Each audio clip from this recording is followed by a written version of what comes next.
Every day when you log on, you are flooded with information. Breaking news, drama, scandals, there's so much for us to pay attention to. And in a world like this, we struggle to even sit for a few seconds in silence. We all worry that we've lost our attention spans, that we've lost our ability to focus. But I've come to believe that that's not quite right. We didn't lose our attention spans, they were stolen. And it wasn't the people who made the iPhones or invented modern algorithms who did this to us. The story is much older than that. And to begin to tell this story, we need to go all the way back to the 19th century, to New York and the invention of the modern newspaper. In his book, The Attention Merchants, Timothy Wu documents how advertising came to take over the world. There are a lot of villains in this story, but the first one might be a man named Benjamin Day, who was the founder of a New York newspaper called the New York Sun. Before Day started his paper, newspapers were treated as something for elite readers. They often cost about 6 cents per issue, which put them out of reach of most of the average New Yorkers. So they would cater to an elite customer base, like people who needed to have the latest in business news because they were working jobs that would make them enough money to make the investment worthwhile. They weren't interested in reaching everybody, and that's where Day saw an opportunity. Day was a printer by trade, and he started his newspaper in order to drum up business for his printing business. He had an idea at the time which seems radical, but in hindsight was obvious. He would sell the newspapers for a penny, which was what most New Yorkers could afford. Wu points out that this was about the cost of a lot of household items like a bar of soap. And by selling his newspapers for a penny, he would be able to reach an entirely new and much larger customer base. There was only one problem, which is that newspapers cost more than a penny to produce.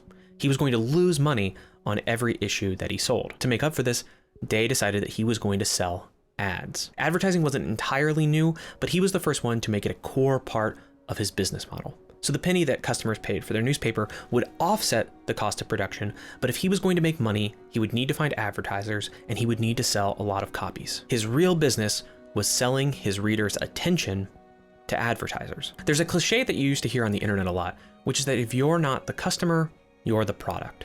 The idea is that if you're not actually paying for something, then what's probably happening is that someone is trying to take all of your attention and your data and whatever private information they can, wrap it up and package it, and then sell it to advertisers or corporations. But Day's customers were both.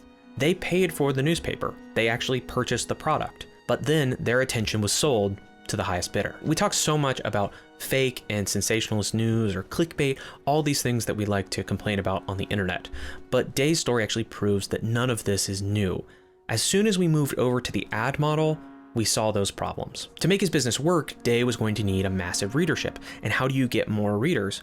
Well, you print sensationalist news that will interest a large swath of people. The very first headline that Day printed was "Melancholy Suicide." That story was about a young man named Fred A. Hall, whose father had decided to ship him off to India in order to end a romantic relationship. In response, Hall took his own life. That story has everything. It has romance, it has family drama, and it has death. And it was a hit. The New York Sun kept doing the same thing over and over, and it was a huge success. Within a year, the newspaper was profitable, and it eventually became the largest newspaper in New York City, and soon, competition emerged. So we had a proof of concept. The advertising model worked, or at least it worked if we mean it could make you a lot of money. Other people saw that the model was working and they started copying what Day was doing. Newspapers were doing whatever they could to grab their readers' attention. They would tell more and more sensationalist stories. They actually invented court reporting, so sending a reporter to a courtroom, and they did that so that they could just find dramatic stories and salacious tales to print in the next day's newspaper. Sometimes they would even start fights. Editors or writers in one newspaper would start criticizing editors and writers at another newspaper, and this drama seemed to be good for everybody. No matter what, everyone just kept selling more copies. If you spend enough time online and see creator drama or whatever, you can see that we still live through this today. And eventually, the Sun just started printing fake news, like real fake news. They just made up stories. The most striking example that Wu gives in his book is a 5-part series about an astronomer who claimed to have found life on the moon. This included descriptions of the life that he had observed through his telescope, and that included things like unicorns and like half man, half bat hybrids. This was printed like a real scientific discovery, and it was a huge hit. The Sun sold every copy that they printed. Of course, there is no life on the moon. Day would have known that too. but he was willing to print fake news because it was good for his business. So we had another proof of concept. Fake news sells. Who cares if it's true? It all seems really familiar, right? That's the very first story that Wu talks about in his book. What he's given us really is a history of advertising and a history of the attention economy. In English, we love to use money as a metaphor. We say that if you did me a favor, I would say that I owe you one. Literally, I'm saying I am now in your debt. We spend time, we invest in ourselves. If we want to say that someone is an honorable man, we say that he's a man who pays his debts. We use money to make sense of the world, and this extends to how we think about attention too.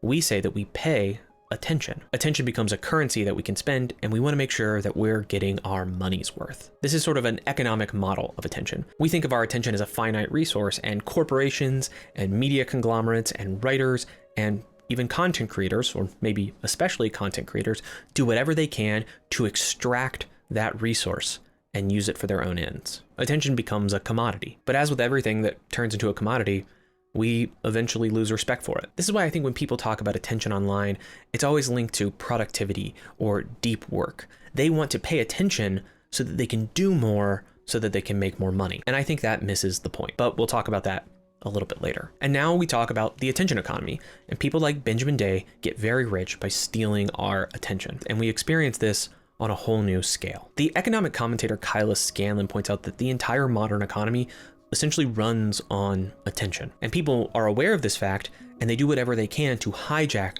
our attention for economic gain. Part of the problem is massive corporate consolidation. More and more local news stations are owned by fewer and fewer companies. Nexstar Media Group owns 197 local news stations, and the second largest conglomerate is Sinclair Broadcasting. They own 193 stations. And because they own those stations, they can decide what people pay attention to. There's an idea in media theory that's called agenda setting. It's a little bit related to something called the Overton window, but it's different. The idea is that media institutions are not very good at telling us what to think. The idea that the media are able to just brainwash the population doesn't seem to really work. But they are really good at telling people what to think about. In other words, they get to set the agenda. If you've been to a meeting that has a formal agenda, you know just how powerful this is. Someone who runs a meeting and who gets to set the agenda doesn't always get to control the outcomes of that meeting. They don't get to decide what everyone else in that room decides on, but they do get to control the options. They get to control what's on the table and off the table. If something's not on the agenda, it's not even up for debate. And if a few corporations control what is being broadcast into everybody's homes, then they get to set the agenda too. But that doesn't really quite work online. We think of the internet as a much more democratized space where anybody could log on and they could make a YouTube account or a Twitter account or a Blue Sky account, and they could just start talking. They could start trying to set the agenda themselves. But the internet economy runs on the same incentives that led Benjamin Day to start printing fake news or drama content. I mean, if you're online enough, you will inevitably see creators start picking fights with each other. And the dirty little secret about those fights is that nobody loses. Everybody, almost every single time, everybody gets richer. That's because drama turns into views, views turns into ads, and ads turn into revenue. But on top of that, we're seeing corporate consolidation come to places like YouTube as well. Private equity firms have started to buy YouTube channels, and that means they could, in theory, control what is being broadcast on some of the biggest YouTube channels on this platform. Another factor that Scanlon points out is bots. Bots are flooding every part of the internet and has only gotten worse because of the rise of generative AI. According to one recent article in Axios, over half of the new articles on the internet are at least partially AI generated. And if you spend enough time on any social media platform or just check the YouTube comments, you have almost certainly read stuff or maybe even interacted with stuff that was written by some AI bot. Sometimes sophisticated bot networks will start spamming channels. Usually they're promoting people like finance gurus. I've gotten a few that were for self-published authors. I get 100 comments in a row, all telling me I needed to read a certain book. And sometimes, of course, it's just crypto scams. I spend a lot of time banning bots on this channel, and I know I haven't caught them all. Sometimes people or corporations or governments try to use bots to set the agenda. They try to get a talking point sort of into the discourse. But I don't think that works very often. People seem to be a little bit suspicious of bots, and I think that makes them less effective for agenda setting. But what bots are really good at doing is just flooding everything.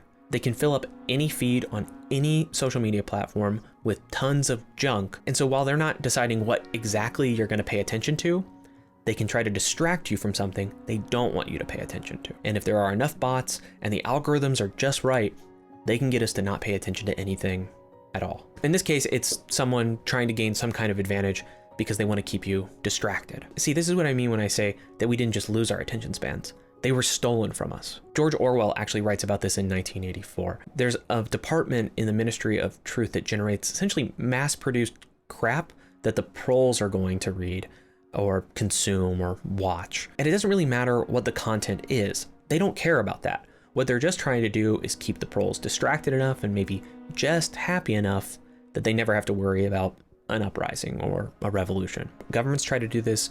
Traditional corporations know how to do this. But you know who's really good at hijacking our attention? It's Silicon Valley. There's this new AI startup called Cluely. Their motto is that they will help you cheat on everything. This is also part of their origin story. The founder of Cluely got kicked out of Columbia because he was cheating in interviews, and he admitted to it. It's part of his brand at this point. This is a bad product. I would encourage you not to use it. Even if it worked, I would just say you should not want to cheat on everything. You should have more respect for yourself than these corporations have for you. But Cluely is remarkable for one reason, and that is they are very, very good at going viral. In fact, if you look at how they behave on Twitter or TikTok or wherever, you'll see that it looks like all of their energy is devoted to going viral. From what I've heard from people who have tried to use Cluely, it actually really is bad, and maybe they should focus more on building something that works. But whatever they're doing when it comes to getting attention is working. They have a mascot that looks suspiciously like a furry. I'm pretty sure that was intentional. They threw a $1.5 million rave as a promo, and their employees buy expensive cars, like really expensive cars, just to show them off on Twitter to get people angry, because again, if you're angry, you're paying attention. And they hire influencers on places like TikTok to create user-generated content that's supposed to sound really natural, but really it's a hidden advertisement for Cluely. The founders of Cluely understand that attention is power, and they aren't the only ones. Do you know who the CEO of General Electric is, or Ford? Do you even know who the CEO of Nvidia is? I mean, some of you might, but I think most of you probably don't.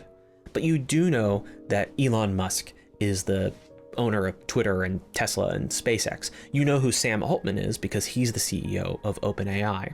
These guys aren't just CEOs, they're personalities, and they play out their drama for us on all of our screens. And I think they do this intentionally. They do this so that they can attract attention. If they can become characters that are in a drama that lives in our mind, then we might actually check out their products, check out their businesses, and use their AI crap. Every time they get you to pay attention, there is a small chance that you will convert to a paying customer so that they will make more money. What we are involved in is an attention arms race. Attention is a finite resource. Everybody wants to get it, and they want to sell it to make a profit. In 2025, we are projected to spend $455 billion on advertising in the United States alone.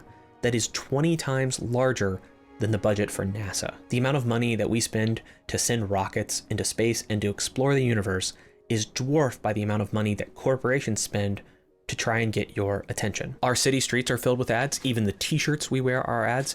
And every time we get on the internet, we are flooded with ads. But people do try to resist. Back in 2015, Doc Searls called the mass adoption of ad block the largest consumer boycott in history. But it's very hard to block ads on an app or on a mobile device, and that's by design. The attention economy comes for us all, whether we like it or not. Earlier, I pointed out that we think about attention a lot like we think about money. We say that we're paying attention, but there's another way that we could talk about attention.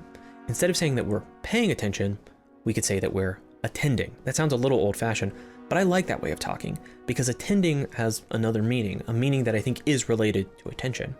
Because when you attend to something, it means that you care about it.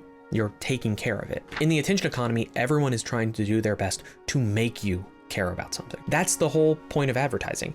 It creates a desire within you, and then it makes a promise that if you spend enough money, you will be able to fulfill that desire. But we don't have to think this way. This is a choice. Simone Weil was a French philosopher in the 20th century. She's a little bit hard to categorize. Sometimes people call her an existentialist. She's something like a Christian mystic. She did a lot of stuff. In her book, Gravity and Grace, she devotes a few pages just to the subject of attention. And I think that the way that Weil thinks about attention is a helpful alternative to our economic model. Weil writes that attention taken to its highest degree is the same thing as prayer. It presupposes faith and love. I think the most important part there is the last word, love. Real attention, Weil is saying, presupposes that we care about the thing that we're attending to. If you don't really care about it, you can't really pay attention to it. See, even there, I caught myself slipping. I said pay attention when I really want to say attending.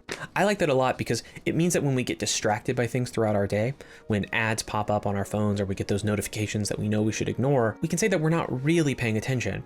They're trying to offer us some fake alternative to attention instead. We've replaced real attention with something that is fake and easily monetized. If we think about attention in terms of economics, then attention is just another thing that we buy, sell, and trade. If we think about attention in terms of love, though, it becomes something very different. We can think about whether or not we should love this thing, or if we really love this thing. We can ask ourselves if by loving this thing, we're actually showing respect for ourselves. We can ask if this thing we're paying attention to is good for us. It's like being in a relationship. And right now, we are in a relationship with advertisers and corporations, but I don't think it's a healthy one. We should want something better for ourselves and for each other. Does that solve all of our problems? No. But a video like this can't solve all of your problems. But I think thinking about it this way might be a start.